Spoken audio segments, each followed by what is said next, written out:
mga katopak, halina't samahan nyo naman ako maglakbay biyahing Lucena.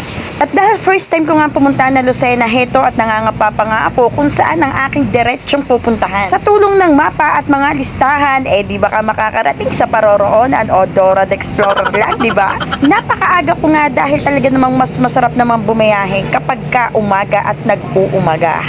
Hindi ko na nga muna inisip kung gaano kahaba o katagal itong aking pupuntahan dahil nag-enjoy na lamang ako sa mga dinadaanan. Tingnan nyo naman kung gaano kaganda yung lugar, o diga, bukid-bukid. At ang pagsikat ng araw, ito ang the best. At ito na nga, pagkatapos ng may isang oras na paglalakbay, hindi pa rin ito ang aking talagang pupuntahan dahil ito ay ang lugar ng Bantayan kung saan sasakay pa uli ako ng isang jeep. At ito na nga ang lugar ng Bantayan kung saan ako isasakay ng jeep papunta naman Candelaria. So nagtanong-tanong na nga ako kung saan ang sakay, baka naman unang baba pa lang ligaw na agad. Pero nahanap ko naman agad yung aking sasakyan papuntang Candelaria, Quezon. At yun na nga, nakasakay na nga uli ako, and the second time, in-enjoy ko na uli yung daan kahit hindi ako nag-enjoy sa pamasahing hiningi sa akin ni kuya dahil parang medyo mataas yung siningil niya sa akin. Ay alam ko naman kung magkano lang at gaano kalayo ang dapat babayaran. Okay kuya, tutulungan niya po ako maghanap ng bus papunta po ng Calauan, Lucena. So 2 hours daw po ang biyahe mula dito hanggang doon. So yan, saan po ang daan papunta doon? Doon. First time ko pong makarating dito at bumiyahe po mag-isa. Ngayon lang talaga bumiyahe mag-isa.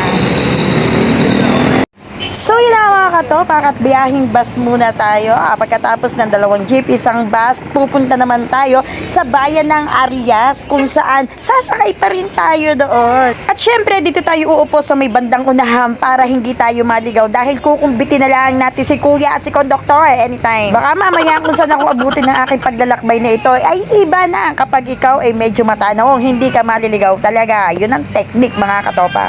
Bawal ang hiya-hiya dahil ang pagtatanong naman ay libre. Baka mamaya kung saan ka na mapababa ay hindi mo pa alam. Baka sa iyong paglalakbay ay makarating ka ng Dubai kung hindi mo gagamitin ang talas ng iyong bibig. Kaya shoutout naman sa mga maiingay at madadaldal dyan. Di ba napapakinabangan ng ating mga bibig? At may nakilala nga ako dito sa katabi at siya nagturo sa akin kung saan ako talaga bababa. Buti na lamang nga at nagamit ko itong aking kaingayan. At ito na nga mga katopak, habang nilalakbay natin ang kahabaan ng Candelaria ay bumaba na nga ako ng jeep kung saan naman sasakay ako ng biyahing Iyam Landing. So pagkababa ko po ng base, sumakay na po ako ng jeep at doon na nga po ako dumiretso sa may Iyam dito nga. At ako ay bumili muna ng tinapay. Kung sakali man ako magutom, meron akong kakainin dahil hindi ko pa talaga alam kung saan ako didiretso. Pagkatapos ng maraming sakayan, mukhang ito na lamang yung huli kong sasakyan papunta sa aking pupuntahan. Ang kagandahan lang, may nakasabay ako na isa na doon din pala ang diretso. So mga taga Calauan, Quezon, Santo Tomas, Batangas. Kaya sure na sure lalabas na hindi na ako maliligaw dahil isa ang pupuntahan namin. So I'm so excited na nga po para makarating doon sa lugar na yun. Si ate kasi ayaw bumaba. Kanina ka pa nagtanong. Ari ko po. Ate Salim.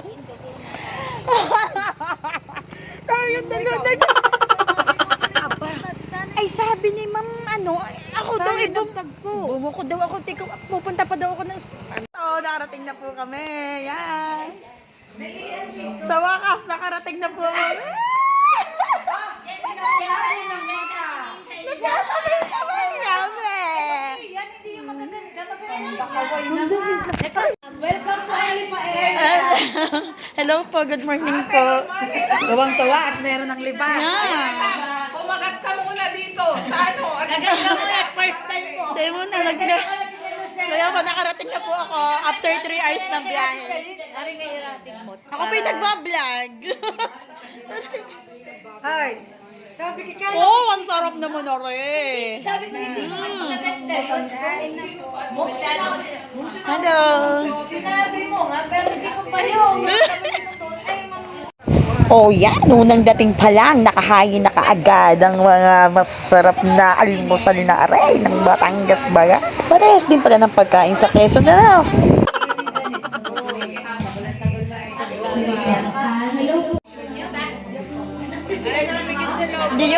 Hindi na-inform. Sayang naman. First time. Kaya, ang ganda pa naman, naninilaw. Kaya hindi mo nilang t-shirt mo sayang, di na masulog. At ito na nga mga katopak, habang sila ay busy sa kanilang talakayan, ay ako naman ay dito ay unti-unti nang nagtingin-tingin ng magagandang view at nakakita ko ng tubig. Para kung isda na uhaw na uhaw. So dito pala yung venue ng aming mga pag-uusapan.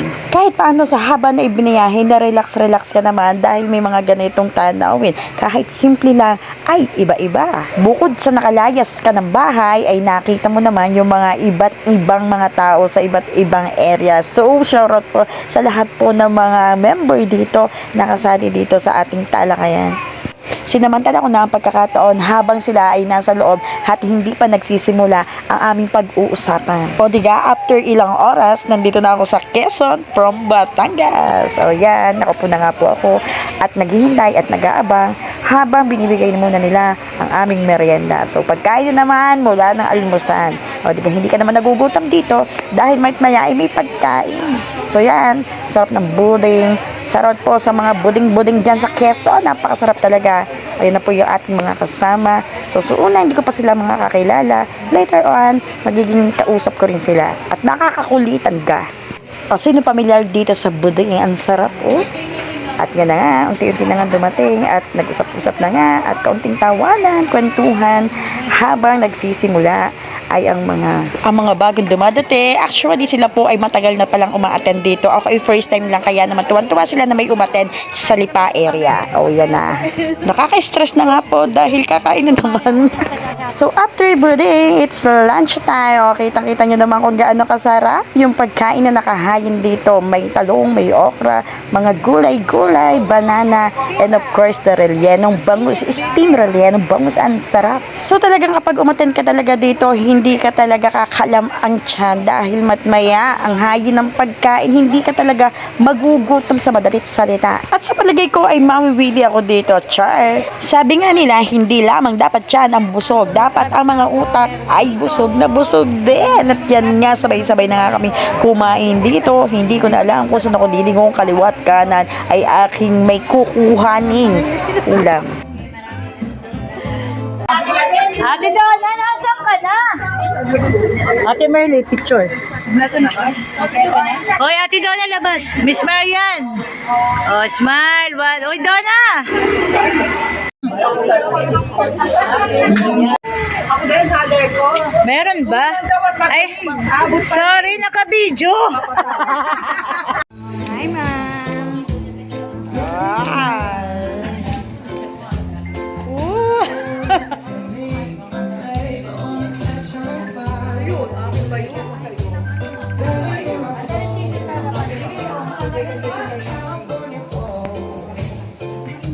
So yun na nga mga katopak ang unang part ng aking pagbablog dito sa Lucena. See you on my next vlog. Thanks for watching.